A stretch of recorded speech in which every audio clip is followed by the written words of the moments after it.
is Logan Stuckey, and I did my project on longitudinal modes of flight dynamics.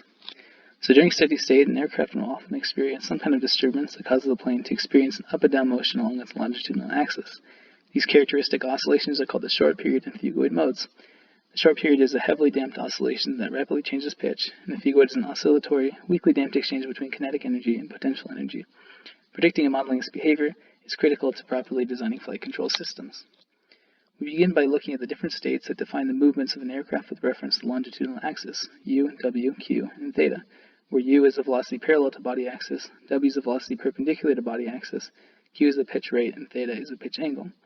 We can also create a control vector that describes aircraft response inputs that influence longitudinal behavior, so we can change the elevator angle or thrust, which will change how our aircraft moves with reference to longitudinal axis. We derive equations of motion for the force state variables by analyzing the forces on an airfoil. The main forces involved are weight, thrust, lift, and drag. Lift and drag forces are highly dependent upon several system parameters, which is shown in the small disturbance equations for longitudinal motions. We don't have time to go in depth about the equations, but the coefficients in the equations of motions are found by calculating relationships between system parameters to derivatives of forces in the XYZ directions and aircraft speed, angle of attack, and pitch rates. We can now look at this system in state variable matrix form. Here it gets a little hairy, but we have a very robust model showing how the derivatives of each state variable are determined by system parameters. What's most important to notice here is that we have a fourth order system, which means that we have two pairs of eigenvalues, one corresponding to the short period and the other to the phugoid. These pole locations will change depending on the system, but the characteristic short period poles and phugoid poles will look a little bit like this. Making a couple approximations will make finding poles much easier, and given the time constraints, we only go look at the phugoid mode, which as you can see will be the most dominant factor in the system response because these poles are closest to the undamped response. One approximation we can make in modeling the phugoid mode is that velocity perpendicular to the body axis, or state variable w in this derivative, will be equal to 0. We can make this assumption because the velocity in that direction is negligible compared to the changes in pitch. This gives us the following state variable matrix shown here. Doing a Laplace transform allows us to find the roots.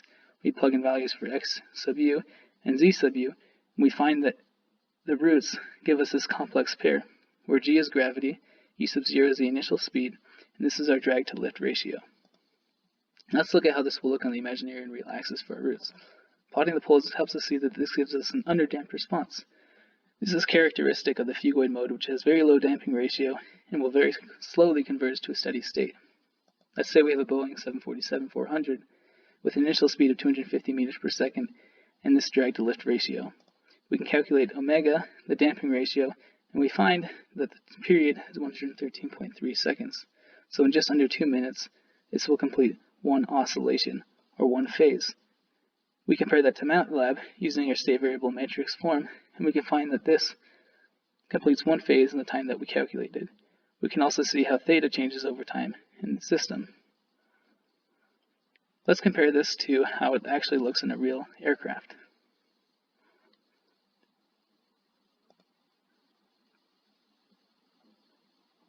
This video is sped up pretty significantly, given that it takes so long to complete a phase, but we can see that the nose of the plane will go up and down with very little damping, which follows our model pretty well.